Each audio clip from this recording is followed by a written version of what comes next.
Bismillahirrahmanirrahim. Assalamualaikum warahmatullahi wabarakatuh. Perkenalkan, saya adalah Nurjana. Saya merupakan peserta BIMTEK Peningkatan Kompetensi Guru Informatika Jenjang SMA SMK pada fase E. Saya adalah guru informatika pada SMA Negeri 2 Topoyo, Kabupaten Mamuju Tengah, Provinsi Sulawesi Barat. Jadi yang pertama, pemikiran reflektif terkait pengalaman belajar mandiri modul 2. Yang pertama, apa saja pengalaman belajar yang baru saja diperoleh? Pengalaman belajar yang baru saja saya peroleh adalah terkait tentang berpikir komputasional yang menjadi fondasi dalam berpikir pada mata pelajaran informatika. Selanjutnya, ada integrasi antara berpikir komputasional dengan analisis data dan tentunya algoritma dan pemrograman. Selanjutnya, representatif dari algoritma dan pemrograman terkait dengan pseudocode dan flowchart. Dan yang terakhir ada pembelajaran algoritma secara unplugged menggunakan bahasa algo. Selanjutnya, emosi-emosi yang dirasakan terkait pengalaman belajar. Jadi selain materi representatif dari algoritma dan pemrograman terkait tentang pseudocode dan flowchart, itu ada juga bahasa algo. Nah, bahasa algo ini merupakan bahasa yang diciptakan oleh manusia sendiri demi yang dekat dengan bahasa komputer. Nah, pada hal tersebut saya sangat antusias karena kali ini tidak lagi dilihat dari bahasa komputernya, tetapi dari bahasa manusia sendiri. Hal apa saja yang sudah baik berkaitan dengan proses belajar? Saya pikir sudah sangat baik, sudah maksimal dalam pembuatan modul 2 ini. Semua sangat kompleks pembahasannya. Apa saja hal yang perlu diperbaiki terkait dengan proses belajar?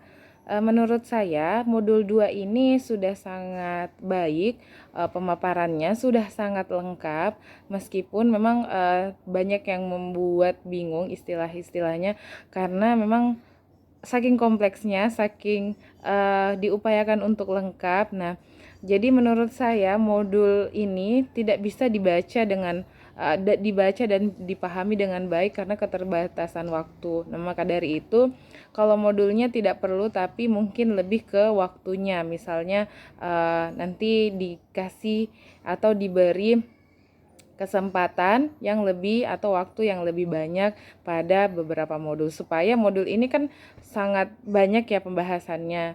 Jadi supaya lebih dipahami, itu baiknya kan juga memperoleh informasi-informasi dari beberapa sumber. Selanjutnya, apa pertanyaan kritis yang berhubungan dengan konsep materi sehingga tergali materi yang lebih jauh? Pertanyaan saya adalah, apakah sudah benar memberikan materi-materi yang seperti pada modul-modul yang telah diberikan, termasuk modul 2 ini, kepada siswa SMA sederajat atau fase E? Apakah itu tidak terlalu memberatkan bagi siswa, apalagi siswa yang misalnya baru pada tahun pertama mempelajari informatika. Nah, beda halnya dengan siswa yang sudah mempelajari informatika pada fase sebelumnya, misalnya fase. Selanjutnya, apa wawasan atau insight baru dalam materi yang dipelajari?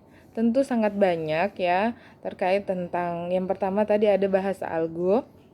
Kemudian ada juga kartu algo. Nah, itu merupakan wawasan baru untuk saya pada kegiatan ini. Kemudian, apa saja alternatif solusi terhadap tantangan yang ditemukan?